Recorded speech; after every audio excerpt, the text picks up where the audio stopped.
Blizzard wants to use AI-generated artwork to flesh out its game's worlds.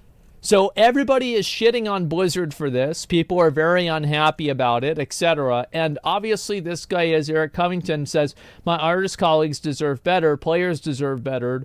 Blizzard quality has always been championed as handcrafted. This is depressing. I think this is going to be the norm. And I'm not saying it's a good thing, but I am saying it is a thing.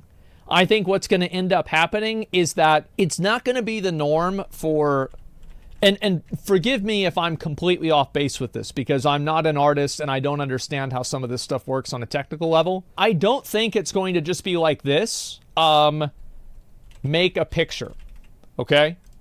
And it just makes the picture all the way.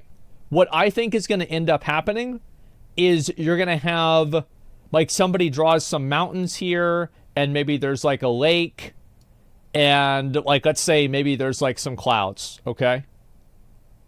And what they do is then they use an AI tool to generate everything else. So like everything else besides these things is AI generated. So there's like certain like anchor points that are created by humans, and then outside of those anchor points, AI is used to kind of fill in the cracks and fill in the gaps. That's what I think is probably going to happen.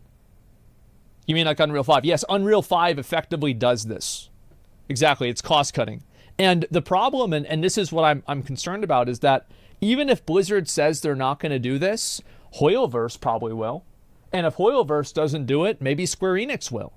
And the truth is that the reason why these companies are doing it is because it works. And if it didn't save money and massively increase production time, or decrease production time, increase production, they wouldn't do it. So the companies that are doing this will be able to make more content more quickly and outperform their peers, which will create a market response of everybody doing it. Because if you don't do it, you lose. That's it. So I think this is going to be the future. Yeah, and the end result for the content for the viewer is probably going to be a little bit better, a little bit worse. It's hard to say what the game is. Overall existing content to more modern appearances? Yeah, exactly. Like, they're not going to just have the AI make everything. They're going to have the AI fill in the gaps between different patterns that actual artists create.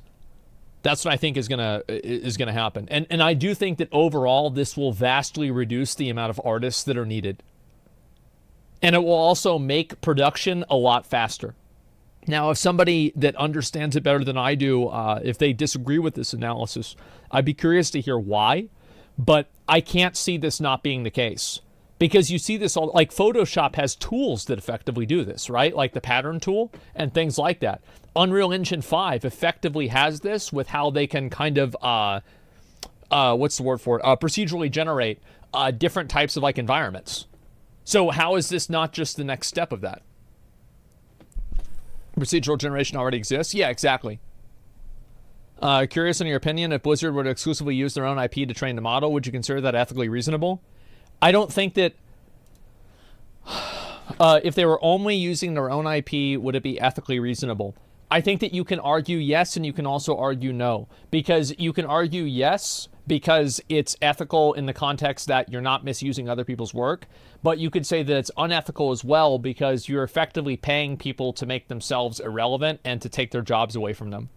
So I do think that you can look at it from two perspectives. And I think ultimately, whenever you're talking about competition and you're existing in what's effectively a free market in general, ethics and morality goes out the window.